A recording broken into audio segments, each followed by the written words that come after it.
Hi everyone. Today I'm going to demonstrate some of the couple facts that your resume got not selected and why you are not you are not completed whole hiring process during this journey. So here's some couple points I'm going to demonstrate. So from my experience, I have faced couple of times, many times that those are the facts super important in order to get successfully an offer from a reputations organizations. So the first one is that like mismatch JD, which is job descriptions. Let's say you are a candidate, you have really strong experience, all that technology knowledge you have. But once you apply for these positions, and if you don't read whole JD, which is job descriptions, then this is the first mistake you made at the first attempt. So I will highly recommend, I will highly suggest you to attempt to apply for any specific job before you should read all the JD. That's how you'll know what kinds of skill set, tools, or experience for the job they're expecting. And second things like lack of industry domain knowledge. So as a test engineer, as a senior test engineer, we know that we should have multiple domain knowledge, maybe healthcare knowledge, and as well as like e-commerce law knowledge, insurance domain knowledge, mortgage domain knowledge, and especially for the US people, they have to have, if you apply for a government positions, then you should have a government compliance experience. So before you apply for any positions, you should have those skill set. Otherwise, your resume got deselected. So talking about like too late or too much experience, too little or too much experience. So for these positions, they might are asking mid-level or maybe junior level or maybe senior level, but you have really great experience, but you applied for a junior level. So it's not the reason. That might be the main reason that you got not selected for the first attempt. So you should make sure that yes, according to your experience, that how many years experience they are looking for specifically for the employer. And also like locations, another one more fact, like locations, work authorization, compensations, and education degree. Couple of things, a couple of attributes very much important for applying for any organizations. So especially for work locations, before COVID-19, during COVID-19, even before COVID-19, so many organizations, they keep hiring for remote positions according to your health issue. But after COVID-19, most of the organizations, they want their employees should come on site.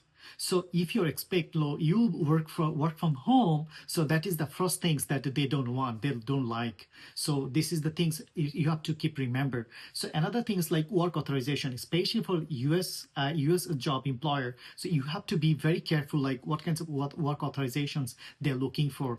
If it's like W2 positions, then you should have sort of work authorizations. That is one of the things like your resume not got selected. So another things like education's degree. Education's a degree. This is one of the number things. Some of the government clients, they're always referring you have to have a bachelor degree or master degree, or you have to have like 5 to 8 years work experience, anything. But sometimes some of the employer, they more emphasis on the education side first. And then talking about like resume quality and structure. So they want some surprise. Nowadays, most of the organizations, they use AI, artificial intelligence, in accordance heavy load of resume. So if one position is open enough, you will see on the LinkedIn like maybe 1,000 or maybe sometimes more than 100 people they applied for these positions. So as a recruiter, if I am a recruiter, it will take a long time in order to read every single resume and find out who is the qualified for these positions. So I would highly recommend you have to have good format resume.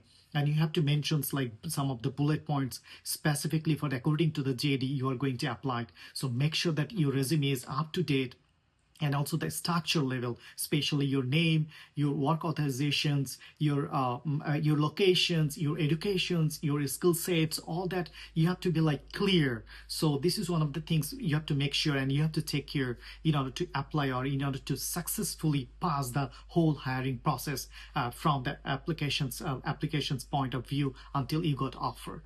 And especially employer, they don't like gaps in employment.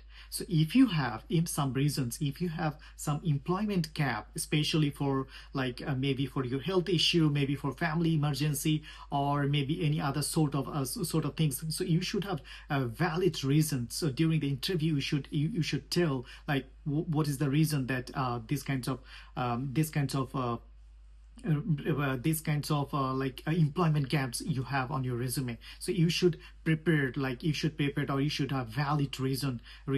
So especially for no referrals or networking leverage.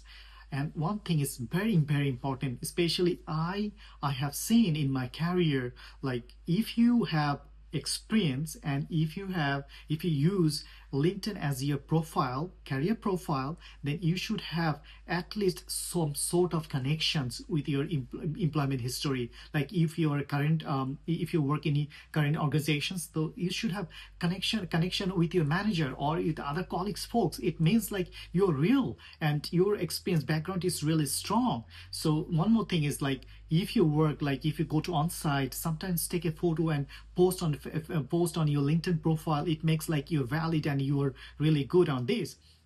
And one more thing is like especially like the live interview. So during the live interview, if your resume says something and if you are lacking something or less confidence or you don't have any smile on your face during the interview, then something suspicious. You don't have much confidence and you don't have that much experience according to your resume, right? So you should be careful, especially for live interview. You should be very careful and you should have confidence, and always don't forget to smile. So smiles means like you are really comfortable and you do have confidence, right? So this is one of the things very important. And do not forget follow-up emails, especially once you've selected for the first attempt, especially for resume selections. And then second point is phone screening. So after your phone screening, don't forget to follow up. Especially you should reply back to the recruiter, hey, it was great speaking with you and I enjoy talking about the roles and responsibilities, and I'm looking for these positions, I'm looking for this for the next steps. So those are the communications. Don't put communications gap. So always try to active. And one more thing is always try to keep upgrade your skills. So those are the very basic informations you should remember. And again, thank you. If you like this video, please share and keep always try to follow. Thank you again.